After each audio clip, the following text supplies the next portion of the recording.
পদ্ম ফুল এটা শোপিস।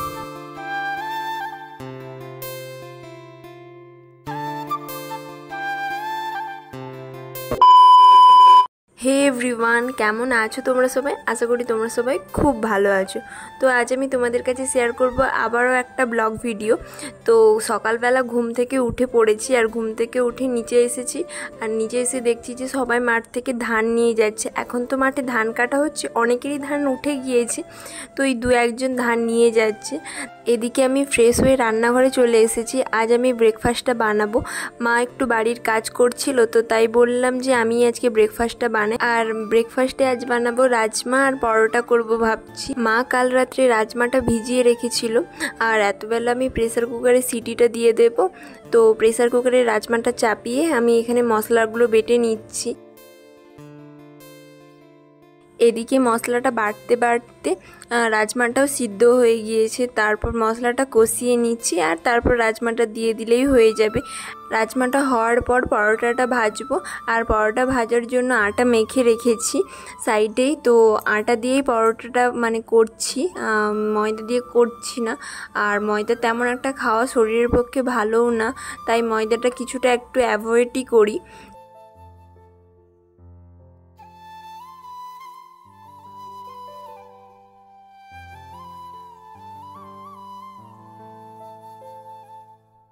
এদিকে আমার রান্না পুরো কমপ্লিট, আর তারপর ভাইকে বেড়ে দিচ্ছি। গোল গোল পরোটা ভেজেছি। আমি না ত্রিকোণ পরোটা ভাজতে তেমন পারি না, আমার শেপটাই আসে না।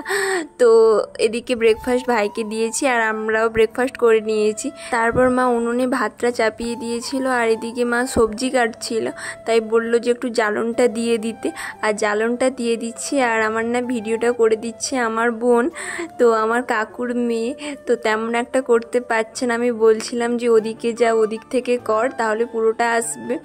ও ঠিক মতো করতে পারছিল না, তাই দুজনেই হাসছিলাম। আর এদিকে বাবা পনির নিয়ে এসেছিলো, তো পনিরটা মা বললো কেটে দে, তো তাই কাটছিলাম। আর পনির কাটতে আমার সত্যিই খুব ভালো লাগে, তো পিস পিস করে পনিরটা কাটছিলাম, আর মাকে বলছিলাম যে কীরকমভাবে কাটতে হবে, কতটা বড় বা কতটা ছোট করব। তো মা দেখিয়ে দিচ্ছিল। এক হাতে ফোন আর এক হাতে পনির কাটছিলাম, তাই একটু নড়বড় করছিল ফোনটা। আর দেখো এদিকে আমার পিস পিস করে পনির কাটাও হয়ে গিয়েছে।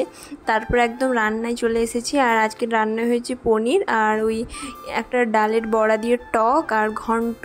তো এটাই হয়েছিল আজকে আমাদের দুপুরের মেনু। তারপর না আর কিছু শ্যুট করা হয়নি, তারপর একদম সন্ধ্যেতে চলে এসেছি। আমি নববর্ষে কী কী পেয়েছি, আর এগুলো সব ফিটিংস করতে ব্লাউজ পিস বের করতে নিয়ে যাব। তো ভাবলাম যে তোমাদেরকেও একবার দেখিয়ে দিই। চলো এক করে দেখাই।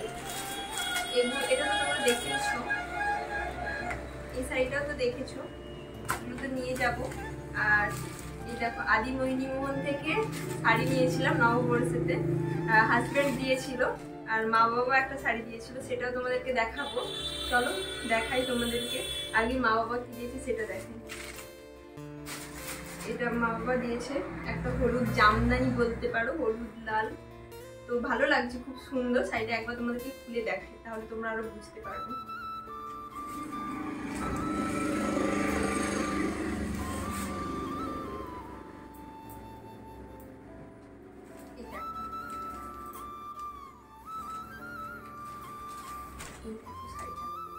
কত সুন্দর,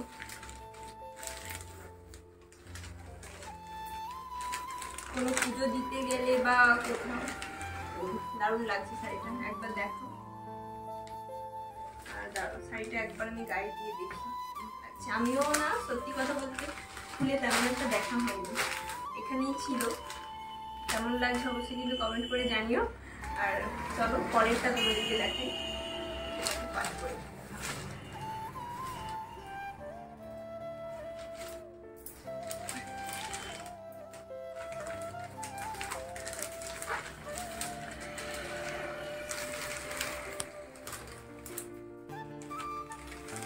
এগুলো সব নিয়ে যাব, ব্লাউজ পিস বের করবো, পরে ব্লাউজ কাটাবো, কিন্তু এখন দেখছি কটা কাটানো যায়।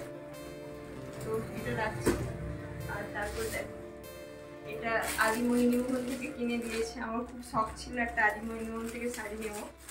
তো দাঁড়া দেখাচ্ছি, এই দেখো শাড়িটা দেখি। তোমরা অনেকেই ভাবতে পারছো যে কালো শাড়ি কেন নিয়েছি নববর্ষের দিন। আসল কথা, কালো শাড়ি আমার একটাও ছিল না। তো আমার এটা দেখলাম খুব পছন্দ হয়েছিল। তো হাজবেন্ড বলেছিল যে যেটা নেবে তুমি নাও। আমার এটা প্রচন্ড ভালো লাগছিল। তোমরাও দেখো একবার শাড়িটা, সুন্দর সুন্দর লাগছে শাড়িটা। এরকমই আছে। আমি শাড়ির সম্বন্ধে তেমন একটা ভালো জানি না। ব্লাউজ পিসটা মনে হয় এটা আছে এক কালারের উপর, এরকম মনে হয় পাড় আছে, তেমন একটা জানি না। এরকম আছে, এটা মনে হয় আঁচলে।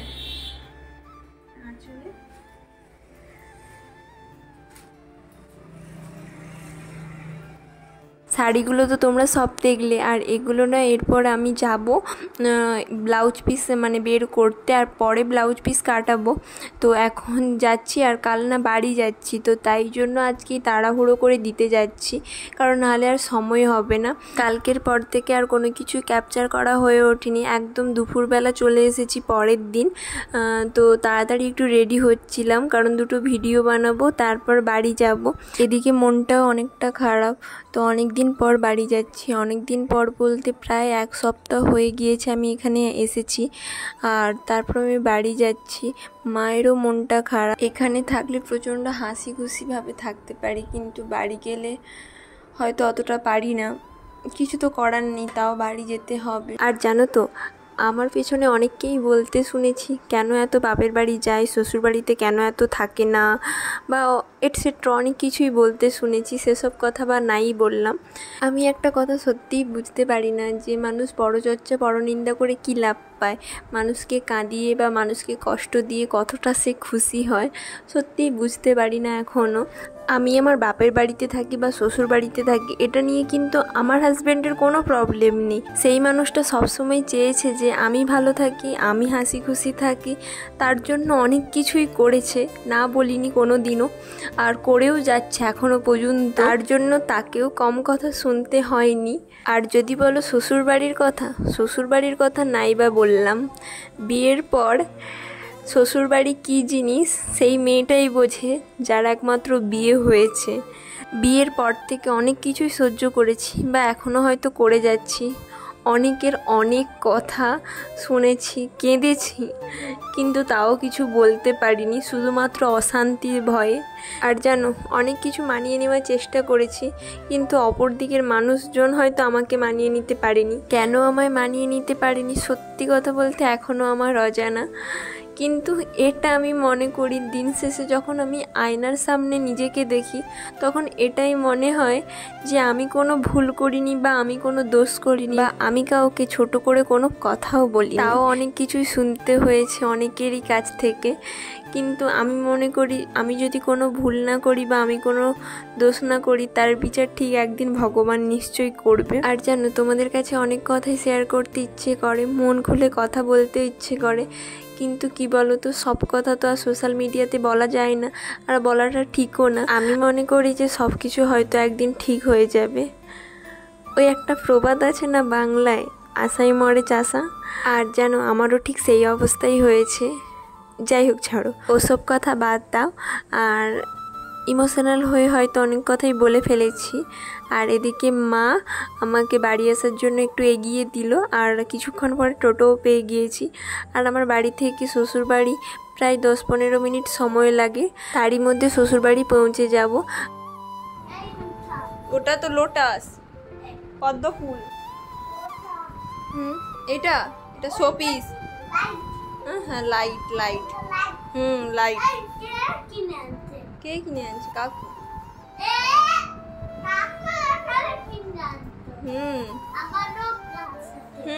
চলো, বাড়িও চলে এসেছি। এরপর ফ্রেশ হব, আর ভিডিওটা এখানেই শেষ করছি। ভিডিওটা ভালো লাগলে লাইক, কমেন্ট, সাবস্ক্রাইব করে দিও চ্যানেলটা, আর এইভাবেই আমার পাশে থেকো। আবারও দেখা হবে অন্য ভিডিওতে। টাটা।